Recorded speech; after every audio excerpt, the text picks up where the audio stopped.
I'm Andrew Guilligan, and this is the topical debate show where the people ask the questions. North Korea, perhaps the world's most isolated state, had a rare celebrity visitor recently. The former US President Bill Clinton dropped in and left with 2 American journalists imprisoned by the regime for alleged border violations.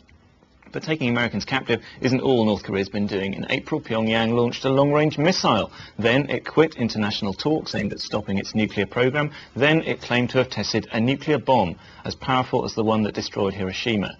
So was Mr. Clinton's trip a breakthrough in relations with a country regularly described as one of the world's most dangerous? Could it give the North Koreans enough face to come back into the nuclear talks? Or was it a propaganda triumph which will only strengthen the regime? The threat, or otherwise, posed by North Korea is our topic today. And to discuss it, we've assembled our usual excellent panel. To my right, Aidan Foster Carter, an author and commentator who has followed North Korean politics for 40 years. To his right, Professor Christoph Blut, Professor of International Studies at Leeds University. He's also been an advisor to the National Assembly of South Korea. To my left, Ella Rule, International Secretary of the Communist Party of Great Britain. She's previously been awarded a Friendship Medal by the North Korean government. And to her left, Andrew Leong, an independent China specialist. Welcome to you all. I think there is no imminent threat, but there's clearly concern, yes. Okay. Ella Rule, now you've got a medal from the North Korean regime. You presumably think they're all right? Oh yes, of course. I don't think that the North Korean regime presents a threat at all, and in fact, as far as I'm concerned, their possession of a nuclear bomb is something which actually guarantees peace in the region. Iraq lacked weapons of mass destruction. Everybody knew actually that they had no weapons of mass destruction, and look what happened to Iraq. And North Korea wants to avoid the same fate, and so long as it's got a weapon of mass destruction, then nobody's going to attack it. But it is absurd to say that North Korea would attack anybody. I mean, it's the size of a postage stamp. Well, I'll offend people, but it's the size of Wales, and with a population of 22 million, is it seriously likely to attack anybody? All it wants to do is to live in peace. We know perfectly well that the Americans are committed to trying to get regime change in that country. They don't want regime change.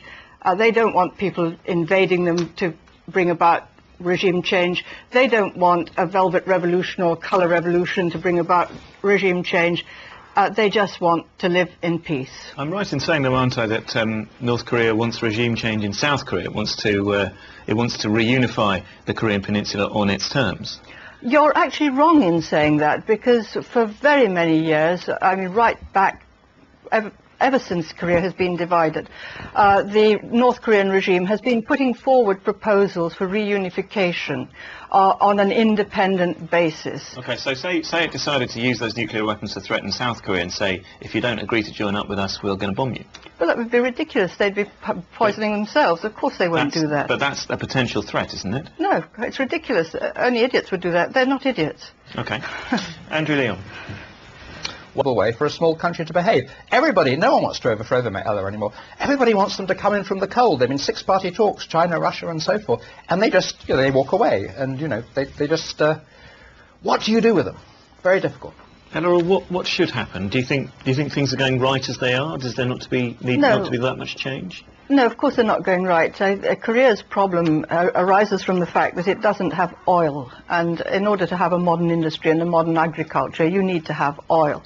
The strategy of the United States and its allies to bring down Korea after they were beaten back in the Korean War is, well, and certainly since the collapse of the Soviet Union, I should say, is to starve them of oil so that they can't, starve them of fuel so that they can't actually maintain a modern industry, which is what they're geared for. And that's bizarre. It was the Russians who cut off the oil. Well, okay. It was the Americans who provided it under the agreed framework. Well, they provided it late, and they provided not enough. But basically, they It's not the same as starving people of it. With but respect, they closed down. They forced the Koreans under this pretext that they were worried about weapons of mass destruction and proliferation and all these things. They forced them to close down the nuclear reactor that they had built for the purpose of providing enough energy to create a wonderful modern Korea. There were no power lines anywhere near that nuclear. That's totally untrue. That reactor was designed to produce plutonium, to produce nuclear weapons, even though North Korea had signed up to non-proliferation treaty. are not going to help. Ella Rule, let's just try and get a bit clear what North Korea's nuclear facility at Yongbyon actually was for. You heard Aidan Foster-Carter there saying there are no civil electricity lines to it. You heard Christoph Bluth there saying that it's for the production of plutonium. What is actually going on? Well, I know that their purpose was to provide energy in order to be able to light the streets and run the buses and provide all kinds of energy that is needed. They haven't got it from any other source. It's disputed. Well, I can't help that, but those are the facts. If they weren't running power lines, perhaps they hadn't got to that stage yet. But anyway, they were forced to dismantle it, and they dismantled it all in good faith on the understanding that in return, the United States would build these light water reactors which weren't capable of producing the plutonium. And what were the missiles for? And the United States failed to deliver. What were the missiles for? Which missiles? The missile they fired in the direction of Japan in April. What's this that one? for? Well, how's this that is feed because the people?